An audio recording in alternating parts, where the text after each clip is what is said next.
If you follow me on YouTube, there's a very good chance that you're interested in VHS. You may own some tapes yourself, or you may be interested in getting into the hobby. As you can see here, I own a pretty considerable amount of tapes, and I also actually do watch these tapes in my free time at least once a week. I also have 4 very distinct VCRs in my collection. I have my daily driver, which is a Panasonic OmniVision. It's in really good condition and is a great VCR overall.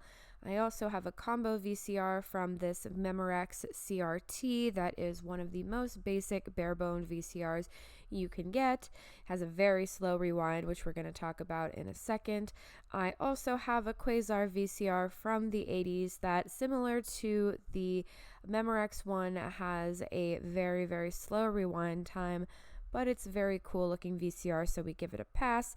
And then I have the most notorious of them all, the VCR DVD combo unit.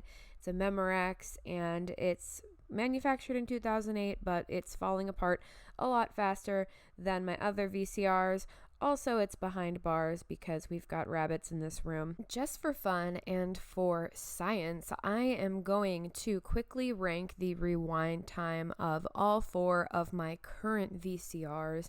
Trust me, I have had opportunities to acquire more, and I kind of just have to stop myself because I think 4 functioning, well, the Quasar is semi-functioning, it needs a new pinch roller, but 4 generally functioning VCRs is enough. So first one, my daily driver, Panasonic OmniVision. I definitely rank this one the highest just because it is the most convenient. As you guys are going to hear towards the end of this video, the mode switch is like a little bit screwed up. I messed it up. I had a difficulty reconnecting it, and I feel like ever since I took it apart and put it back together again, it's a little bit wonky, but it still works perfectly fine. And the rewind time on this one has always been very, very speedy. It's super fast, but then also slows down appropriately towards the end, and I've seen absolutely no damage from rewinding. So this one is definitely ranked first. Second is going to be the Magnavox DV220MW9. This is not a luxurious rewind experience, but it is passable, and I would say almost as fast as the Panasonic. This one is my newest one. This one was manufactured in 2008. The gears, though, are already like degrading, the plastic gears, so you can kind of hear a little bit of a, I don't know, it's not like a grinding, but it's a weird squeaking. It's just not a very pleasant sound, but it does rewind perfectly fine, and I have no complaints. Third is going to be the Quasar. I haven't rewound a lot because the pinch roller does kind of eat the tapes a little bit. I had one tape get a little crunchy from this pinch roller, and it is a little bit slower because it's an 80s unit. I believe it's from 1989, either 87 or 89, but regardless, this was just before they got to a point of perfecting the technology, so this one is pretty slow. However, it is nothing. None of these are compared to the slowness of this Memorex combo unit. This one is definitely in the bottom ranking. Oh my God. I think it's because this is a portable CRT. This is something that you could put in. It literally has like a car charger plug or whatever. This is something you could take along with you with the kids, or like in a minivan or something. So I think that's why the rewind is so slow. This is also, I believe, based off some of the comments I read on the video I did featuring this unit. It's a recent upload if you want to check it out. Some people brought up that this may be a 2-head VCR, which is probably part of the issue, but oh my God, this thing will take like 10 minutes to rewind a half an hour tape. I'm not even kidding you. It is so slow. It's like a snail. It's really crazy. So this is my VCR rewind ranking. Rewinding tapes has always been a struggle, whether you were actually using VHS back in the day or if you're still watching today. And I'd like to just make this short video to chat a little bit about VHS rewinders. This was a thing that I kind of fell into because mostly everything that you can get for VHS these days is a lot cheaper than it was back in the day. There's a lot of secondhand stuff floating around, and in my mind, I figured it would be kind of cool to get a rewinder, not only because it's generally faster, but also to reduce the amount of wear time on my VCRs and to kind of just, expand their life a little bit. This is a Kinyo Super Slim VHS Rewinder. This is one of the most common ones that you can find. There's also ones that look like cars and probably some other, ones floating around there. They all do the same thing. It's a basic little box. You press the button, you pop the tape in, and it immediately starts rewinding. However, today I'm going to share with you guys why I don't think this is a good purchase and why you're better off learning how to repair VCRs, how to perform maintenance, and basically just preventing the kind of damage that the rewinders are intended to prevent. The only time that I think someone should purchase a rewinder is if they are archiving a mass amount of home videotapes and have no intention of actually preserving the quality of the tapes. So without further ado, let's get into it. The first thing I'm going to do is open my purgatory cabinet here. All of these tapes that you see listed, from the Parent Trap to old Memorex recorded footage of TV, are what I like to call purgatory tapes. They are either in questionable condition and or have the very early beginning signs of mold. I haven't yet decided if I want to try to remove the mold. The thing that gets me is that it requires a donor VCR, and although I do make fun of some of my VCRs, like my combo unit, I still don't want to, contaminate any of them, and none of these tapes are really that interesting, especially images of the 80s. You see there's Madonna on the cover there. I watched that tape and not once did we actually get to see much of Madonna, so I kind of feel duped. Anyways, I'm going to demonstrate the rewinding process for these tapes. The biggest thing that I want to point out here, though, is that rewinders do not have the same kind of capabilities that a VCR would. VCRs have something in them typically at the bottom, but it's not always at the bottom, called a mode switch. And a mode switch is essentially a little thingy that tells the VCR what to do. It tells it when rewinding is starting, it tells it when to play the tape, when to stop it, and most importantly in this context, it tells the VCR when to speed up or slow down in the rewinding process.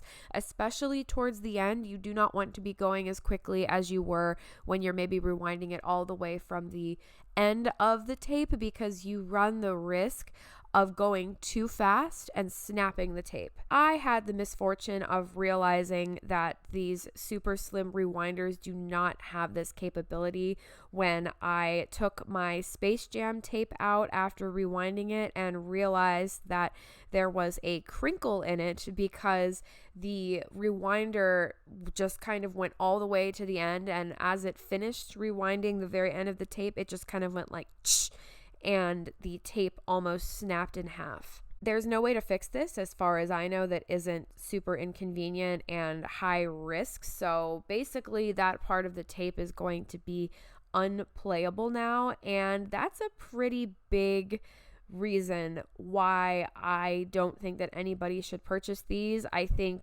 that unfortunately, because this technology is antiquated and at this point collectors are the people making these purchases, they might not have this kind of information. For the final part of this video, I'm going to show you a couple demos of the Kinyo Rewinder. You guys can listen to the sound and also hear it towards the end and just kind of hear how aggressive it is. These units are so bare boned. It's literally like a motor and a light and a button, and that's about it. I'm also going to demonstrate my Panasonic doing a rewind so you guys can hear the mode switch kind of go back and forth and determine when to speed up and slow down the tape.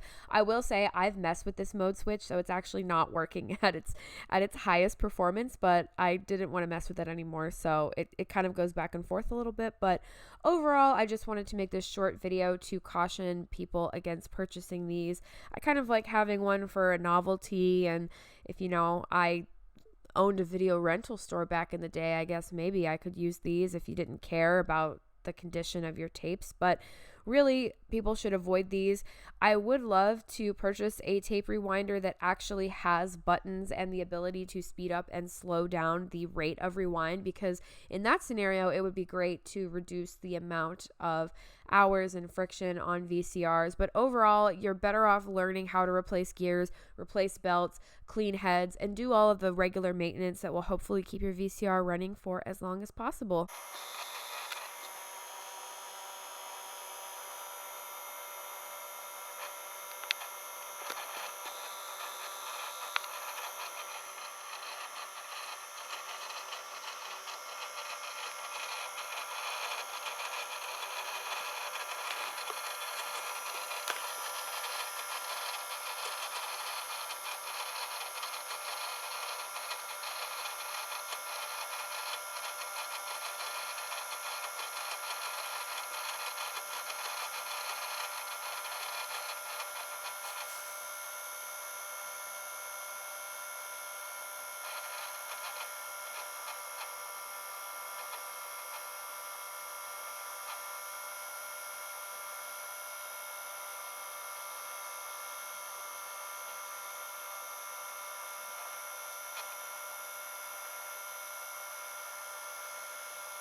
If you like this video, I'd love for you to subscribe to my channel, Yasmin Collects. We do all sorts of things on this channel, and I will see you guys in my next video. Bye!